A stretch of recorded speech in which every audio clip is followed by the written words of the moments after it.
So here we are with the first instalment in a reasonably long series of lessons on the transition elements. This is the final topic that we've got to do if you're with me in year 13.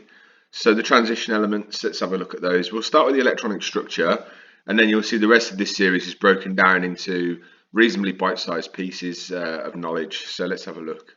So we've got the first couple of transition metals there. These are the ones that we focus pretty well all of our attention on. You might want to notice something about that. So you'll need a periodic table handy while you're working through this topic, particularly today's lesson. You will need a periodic table. There's something you might notice about that row there. There's a couple of things missing. I wonder if you can spot what they are.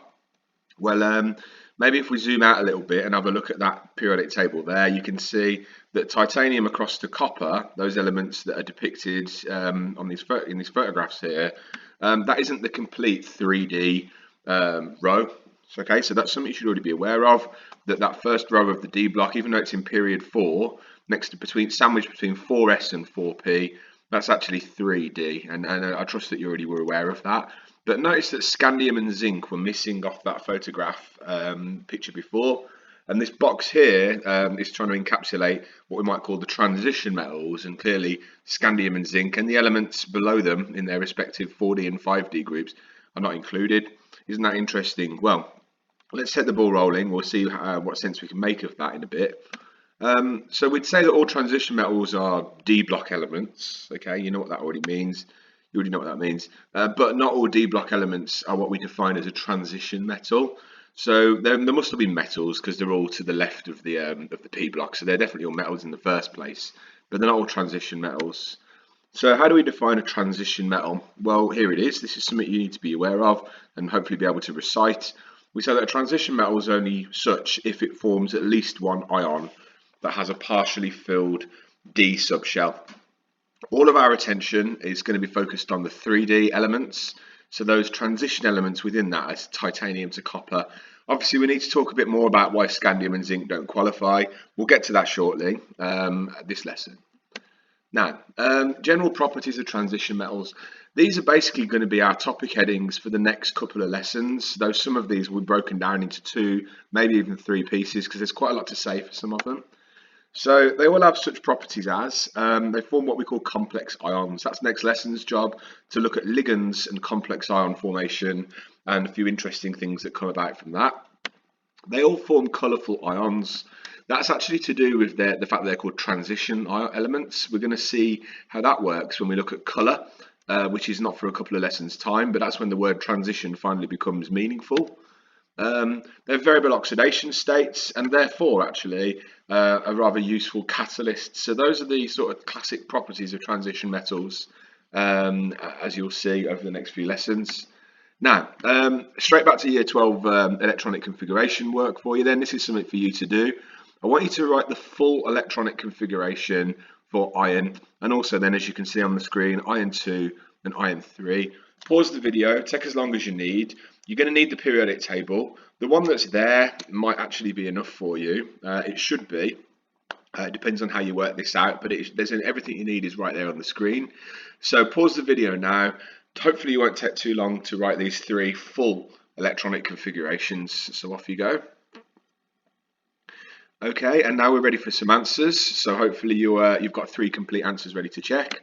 Well, bit of revision first. I'm not going to spend too long on this because this is something you've done in previous years of study.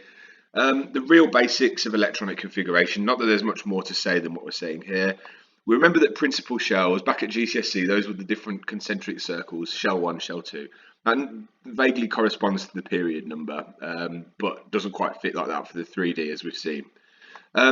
Subshells, so we've got SP, D and F, we already know about that.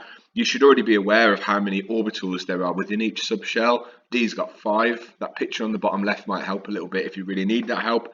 And each orbital can hold up to 2 electrons with what we call opposite spin. And one of those handy little rules that came out of when you looked at this topic prior to now was that 4s gets filled with electrons before 3d. And apart from 2 exceptions that we'll see today, 4s does actually get filled before 3d. There are 2 exceptions to that rule that we'll see. So for example, you can't have just 1 electron in 1s and then go up to 2s. You have to have a pair of electrons in 1s, then it's full, so then 2s, fill that, then 6 electrons into 2p, and so forth. So if you needed any of that reminder, there it was. Moving on now. So the answers. Iron. Well, let me show you how I work this out. The brute force method is 26 electrons. So start counting 1s2, 2s2, and keep going until you've counted 26. That's pretty inefficient. My route then, Fe, there it is. It's in 3D. Of course, we know that that first row of the transition metal block or the D block is 3D. And within 3D, it's the 1, 2, 3, 4, 5. It's the 6th element along. So we can go up to 3D10, that would be zinc. Iron is 3D6, and everything before 3D is filled. That includes 4s. So 1s2, 2s2, la la la la la. That's basically everything up to argon, which is 18 electrons. Then 4s2 gets filled, and then 3d6 gets filled. However, purposefully made a mistake here. 4s does get filled before 3d. When we report an electronic configuration, we put all of our principal shells together. So it's 3s2, 3p6, 3d6, and then 4s2 at the end. Well done if you got that perfectly. I did ask for the full electronic configuration. What that meant was you had to start with 1s2. Iron 2+. Now, here's the other thing that you need to bear in mind then. 4s gets filled before 3d. It also gets emptied before 3d. So that's just how it is. I think it's easy enough just to bear that in mind. 4s first, that's convenient because it's simple and easy to remember. 4s before 3d, filling and emptying, counting in and counting out when you're working these things out. So as you can see on the screen there, that's the electronic configuration for iron 2. And we take a third electron out, so it's going to become 3d5 from 3d6 at the end of from the previous answer. Good job if you had that. Now, you were asked for full electronic configurations, which is why we started with 1s. If you weren't asked for full electronic configurations, then you can use noble gas notation. Remember that you only ever use the electronic configuration of a noble gas as a sort of placeholder for normally quite a long chunk of your electronic structure. So argon represents everything up to 3p6 full. Argon's where the laser pointer is there. Everything up to the end of period 3. So square brackets argon represents 1s2 all the way up to 3p6. Then after that, you just finish it off. So here, that would have been 3d5 for iron 3. You can work out what it would have been for the two above it. There we go. Moving on then. So that's something that is fundamental, that is basically year 12 work, but don't forget about it here.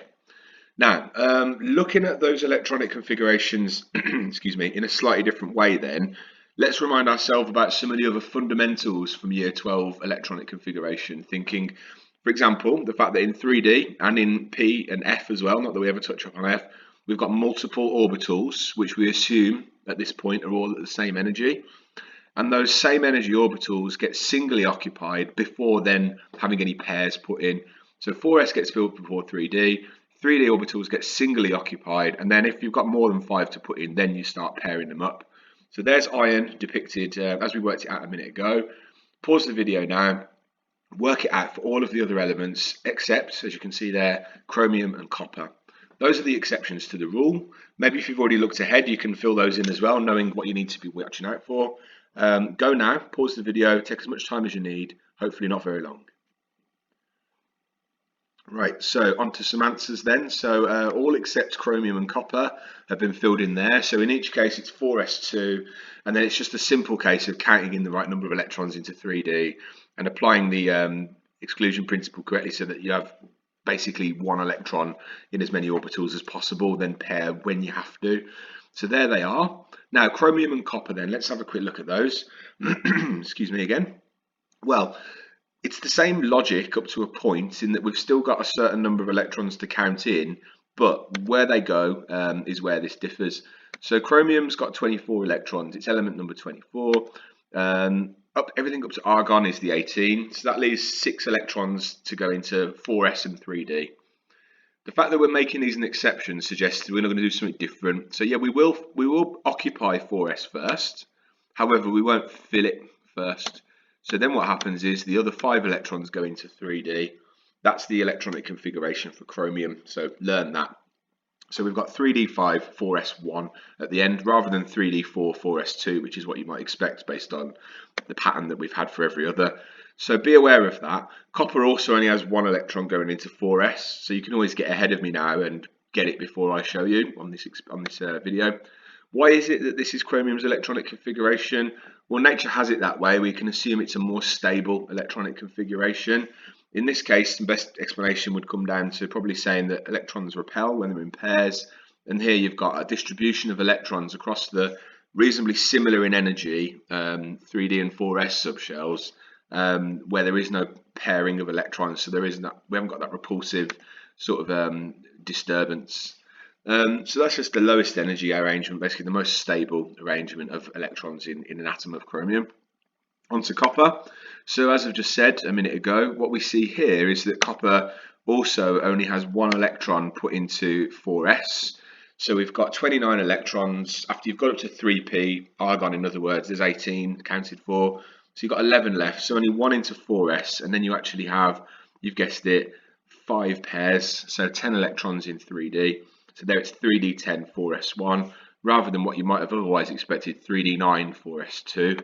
So there you go, copper and chromium, easy enough to remember hopefully. 4s1, and then it's either singly or doubly occupied. So you could even, if you thought it was cobalt, which is CO, if it starts with a C, or however you're thinking about that, you could probably prove yourself wrong and get it right. But don't spend too long on it. Anyway, why is that? It must be that that's the more stable arrangement, even though there are more pairs there. But all the pairs are in 3D. In copper, either way, we're going to have 5 pairs and 1 odd, because we've got 11 electrons across 3D 4s. But that's the more stable arrangement. There we are. Okay, simple enough, things to remember. So fine, let's move on from this now. Now, scandium and zinc. So we saw at the beginning of this video that they're excluded from the definition of being transition metals, simply because the red box suggests they're not there. And then on top of that, we said all D elements are, all transition metals are D block elements, but not all D block elements are transition metals. What was that definition again? See if you can remind me or remind yourself before I flash it up on the screen for a transition metal. Yeah, well, it was they form at least one ion with a partially filled D subshell. Partially filled is the operative term in this time. So what we've just seen for all of the other examples, now these are atoms here, these aren't ions yet, but is that all except zinc and copper have got partially filled D subshells. And that's just as atoms. Here we're talking about the ions of, but all we're going to do is take electrons out to make these metals into metallic positive ions. Let's see why scandium and zinc are exempt from that. So, fun fact about scandium for you, the only stable ion that it really forms is scandium-3. So what I want you to do now is work out the electronic configuration of the scandium-3+ ion. I trust that you've already worked out the electronic configuration for scandium because we did that just a minute ago. So the electronic configuration for scandium is everything up to argon complete. So 1s2, 2s2, 2p6, 3s2, 3p6. Easy to say, square brackets argon. 3d1, 4s2. Scandium's only stable positive ion is scandium-3. So we'd take all 3 electrons out. So the scandium-3+ ion, we could say, is isoelectronic with argon. It's not argon, it's scandium-3+. It's nothing like argon chemically, but it's got the same electronic configuration as it. So there is no partially complete D subshell there, it's empty in fact. So there you are. So scandium doesn't qualify. The only way that you could have a partially filled D subshell is if you had scandium, can you work it out? Will it be scandium 1+ or scandium 2+? Because there you'd have 3d1 4s1 or 3d1 nothing in 4s. Those don't form. I'm not sure exactly why. I can only assume it's because they're not stable. Why is that though? Okay, I'm struggling at that point to be totally honest, but they just don't. Scandium-3 is the only stable configuration of electrons that you'll get in a scandium atom. Similar story for zinc then. So again, you've worked out the zinc atom electronic structure. It was 3d10 4s2 at the end. So what about a zinc 2+ ion? Well, remember it's 4s before 3d in every case, if you're counting them in or counting them out, those electrons. So electronic structure of zinc 2+, we're going to take the 2 electrons out of 4s, and it ends up as 3d10 at the end of the electronic configuration after square brackets argon. So it doesn't have a partially filled 3D subshell, it has a filled 3D subshell. Now this relates to that term transition, so I'm going to really give you a bit of a flashback, a flash ahead even, to something we do in a later lesson. This is something we'll cover properly when we look at colour. But what is this about having an incomplete D subshell? It relates to that word transition. It's to do with the electrons having room to move up. Now again, this is something for a future lesson, but the long and short of it, when metal ions end up in these complex ions, which is next lesson's topic, then we get inequivalence in the d orbital energies, and basically you need a space in one of the higher energy orbitals for electrons to move up, and that's called making a transition. but we need electrons at the bottom that can make that transition, and we need a space at the top where they can move to. So we need this partially filled business to accommodate that. Anyway, more on that when we look at colour of transition metal complexes. So that's everything for this first introductory lesson into transition metals. You can see that we've defined what a transition metal is in terms of electronic configuration. We've revised what we already should have known from year 12 about working out electronic configurations. You've heard a little bit more about 4s before 3D. Basically, it's just always the case, electrons in or electrons out. And we're also become aware of copper and chromium having kind of special cases applied to them for their electronic structures. So that's it for now. Next lesson, we move on to look at ligands and complex ions.